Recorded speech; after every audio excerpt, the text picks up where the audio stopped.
Mites sun säädöt? Mitkä säädöt? Elämä. Mökillä porukoiden kanssa. Ei sen kummempaa. Hei, heitä sun numero. Mennään dokaan huomenna. Älä nyt kelaa liikaa.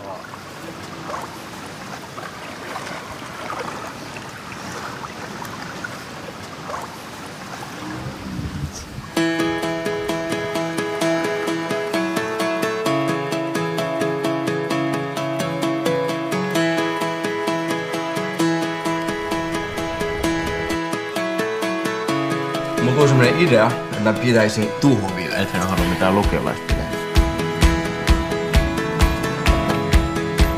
Miku!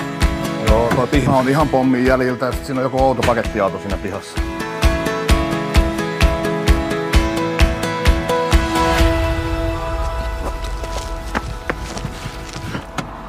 Miku, hei. Mikä saa sut pistää meidän kämpän uusiksi? Olohuoneen lattia oli ihan paska. Se edes tulitte himaan.